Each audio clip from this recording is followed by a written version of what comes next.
Good morning, everyone. Today is a pretty big Tuesday. Mr. Rowe and I uploaded a few extra resources today because we're noticing some similar patterns and trends. So we wanted to show you a little bit more concrete steps and details to help you out. So, for starters, go to Unit 4. I'll just remind you all. Oops, my bad, you guys. Let's try this again. Go to Unit 4 right here, and you are going to go and click on the button. And then you are going to scroll down to today's date, March 24th. And you'll notice that I've added 3 new links for us to check out. The first one that I want us to do is actually take a look at SOAP's review. Mr. Rowe made this awesome PowerPoint for you guys because we are noticing some similar issues with everybody's soaps. And I mean everybody, okay? This is really important for all of you because we're noticing that your soaps tend to be really vague and not detailed enough, especially your soaps for Things Fall Apart. For your history soaps, you're doing a pretty okay job with it. But for Things Fall Apart, you are assuming your reader knows too much. You guys, the last time I read Things Fall Apart, I was your age. Give me some details. Help me out. Remind me of the plot, the character, what's going on. So let's take a look at what Mr. Rowe did for us. First, of course, when you write a paragraph, you have to have good, strong quotation marks to support your argument. So for example, the Igbo people begin to leave their religion and culture because the culture of the Westerners seems better and more powerful. Mr. Rowe comes in, prove it. And our student comes in and says, it became known that the white man had unbelievable power not long after he won his first 3 converts. So there's that quote.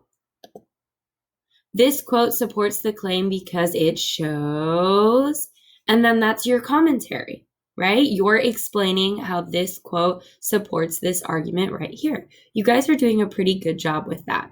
However, this quote all by itself doesn't really make that much sense. It doesn't help me, the reader, really understand what's going on. So you want to include things like who said the quote, what had happened recently, what characters were involved, why was it said, and what is the quote about. You do not have to include all of this, but you should include at least 2 or 3 parts to make this quote make more sense. So let's take a look.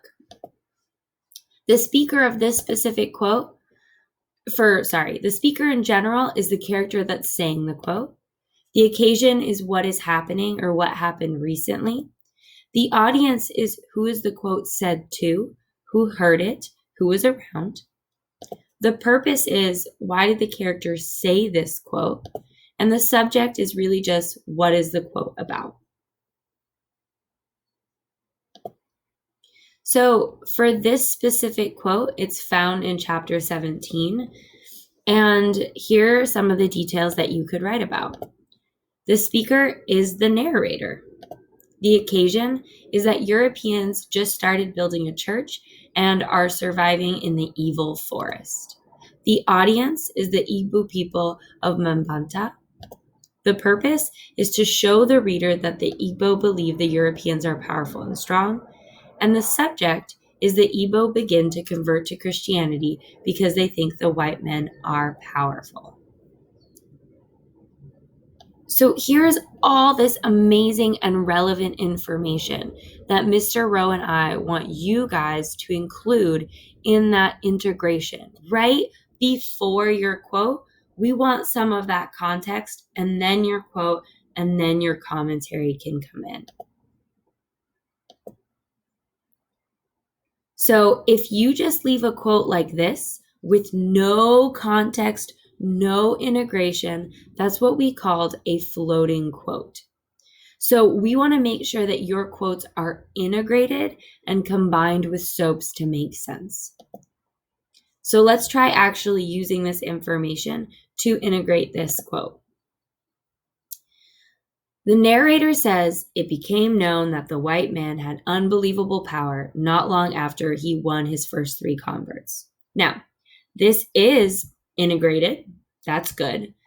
But there's something seriously wrong with this integration. The narrator says. That is not enough information. That is only one part of soaps when I need 2 to 3 parts of soaps. See, Mr. Rowe agrees. This is weak integration. What other soaps information can be used? So let's take a look.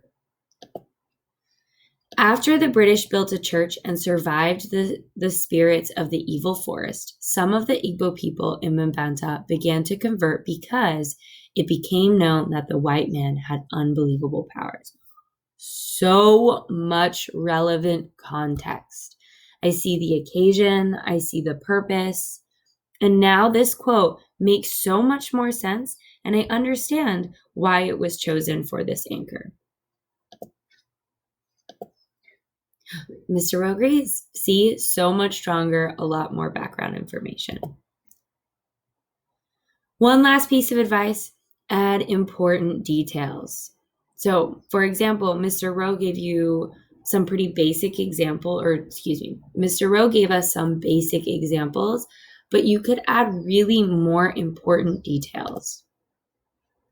So here's a new CD. He had decided to go to Omofia, where the white missionaries had set up a school to teach young Christians to read and write. He would return later to his family and convert them to the new faith. Okay. So for me, I'm thinking, who is this he and why is he leaving? Who is his family? What's going on? Why does he want to go with the Christians, right? There's not enough context because this right here is just a floating quote. So Mr. Rowe gave us a perfect example right here of what strong context looks like versus weak context. So the narrator is weak context. However, stronger context would be Noe, Okonkwo's eldest son. After learning about the Christian religion and going to a church a few times in a conversation with a missionary is what the occasion is. So take a look at this chart and notice the difference between weak, which is really basic context, versus those really deep and important information.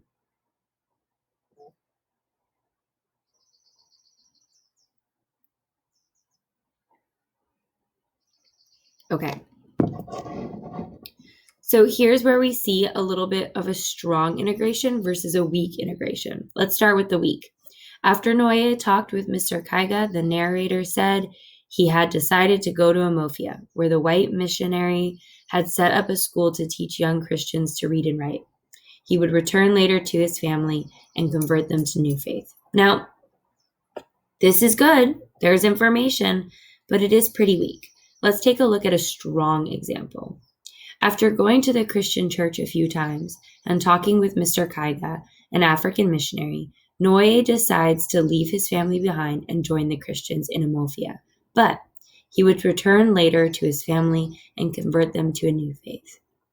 Notice that Mr. Rowe, because he used such awesome context, actually was able to shorten the CD. Versus over here, because there's not a lot of context, he has a much larger CD.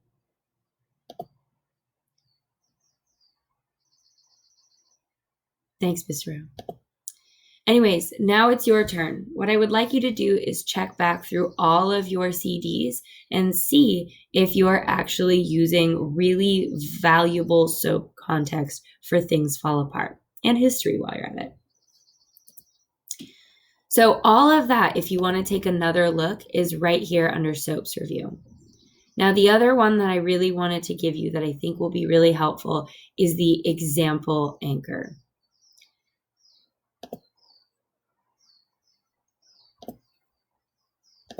So let's take a look at this. Oops.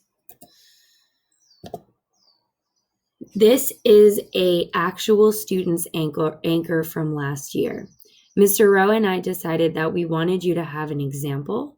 So please be respectful and remember that you cannot take any sentences from this paper.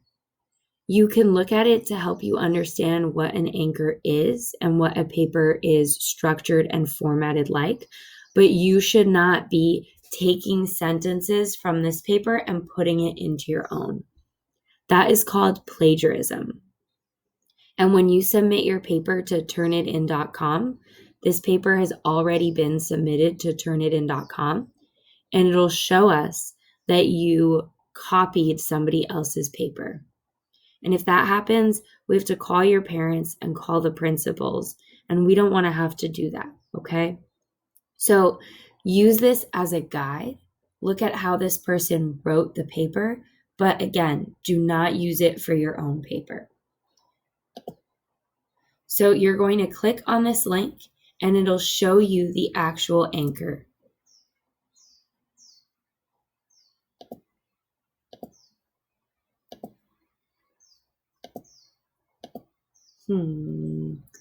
Sorry, I think it's in my other one. There it is, right here. So here's the paper when you click on the link. Read through it, look at it, see what it's like. Take a look at the details, how they did their own SOAPS integration. Notice how long it is. Notice how detailed the commentary is. And what we want you to do is, as you're looking through this, take a look at this slideshow over here. And as you look through the sample anchor, we want you to take a look at the general information as well as the formatting, because you are expected to format your own paper like this. Right now, you just have an outline. Eventually, in the next couple of days, you're going to make that outline into an actual paper. And that's what this is. Take a look at the introduction paragraph. One thing that I want to point out is that the introduction is really just supposed to introduce what the paper is about and gives me and Mr. Rowe enough information to understand the historical as well as literary context. I'll go in more detail about the introduction in a second. Again, this is really important. The outline asks you to do a hook. This paper has a hook, but you do not need a hook. Instead, just give a broad general historical context. But again, slow down. I'll get to that in a second. Take a look at the student's body paragraphs. Notice how many CDs are in each body paragraphs. Are they integrated with context? Notice the order of sentences. This person goes through and makes sure that each sentence is in the right place. As you do that, pay attention to the CDs that the person used. Do the history CDs and the things fall apart CDs work together? Then take a look on how they focus on the political impacts and cultural impacts. What details do they use in their commentary to support their argument? And then lastly, take a look at their concluding paragraph. The intro has big ideas and moves towards a focused idea, but the conclusion is kind of the opposite. It starts really focused, but then moves out to bigger ideas. And again, I'll post more information on the conclusion tomorrow. So if this is confusing, don't worry too much about it. I still want you to read this conclusion anyways. Notice how in a conclusion, they start by restating the thesis. And then think about how in the conclusion, they also want the reader to have takeaways. Like, what's the big point? What is the point of writing this paper? What's the message that the person is trying to get you to understand by the end of this paper? So now that you've read through this, we want you to use it as your guide. A lot of you seem to be confused about the structure of the anchor, so please take a look at it. And if you forgot to contextualize or integrate your quote, look at the examples, and hopefully that'll kind of give you a guide of what this will look like. All right. Now, I know this is a longer video. Thank you for being patient. The last thing that I wanted to show you is the introduction lesson. Now, the really cool thing that you already have is if you click on your actual outline right here, Mr. Rowe and I have actually written an example for you. It's a student's, it's not ours. I should give the student credit. Notice again that they do a hook. You do not need a hook. I repeat, you do not need a hook. So let's take a look at this right here. You know what? I'm going to do it. I'm going to do this right here. I'm going to go like this. I'm going to write it right here. You do not need a hook. Skip it. All right. And now let's present. So the first thing that we want you to do is provide historical information about imperialism, like 1 to 2 sentences, what is going on in Europe and in Africa during this time. Again, this is about history first. So things that you might want to incorporate are those 4 motives of imperialism: the economic motive, the religious motive, the ideological motive, and the political motive. Then you're going to want 1 to 2 sentences that transition from history into Chinua Achebe and things fall apart. So, for example, you'll want to give like a fact about Chinua Achebe and kind of give me an idea of why on earth did he read Things Fall Apart. Then you're going to want to start narrowing your focus, right? Because those sentences are really broad and general. So some things that you'll want to think about is, why did Achebe start to write a story about Okonkwo? And what did Achebe hope to add to our understanding of imperialism with this story? And then lastly, it's your thesis. And you already have that, so yay! This PowerPoint goes on to explain the conclusion, but let's stop right there. We're not working on a conclusion today. Instead, I want us to go back to here, and I want us to take a look at the student's example, starting with big picture idea. In the late 1800s, the superior Europeans started imperialism and especially went to Africa for 3 motivations, which were economically, politically, and socially motives. And then this transitions from this history. Remember, see how broad that is? See how basic this student decided to write it? So now you're going to move on to here. A Nigerian writer, Chinua Achebe, who lived in Nigeria under British rule, gave up as Christians after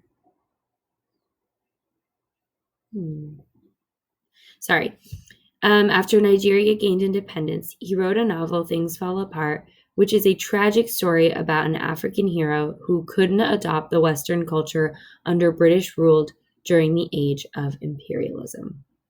So they tell me a little bit about the writer, and they tell me a little bit about what the book is about. Now we're narrowing our focus.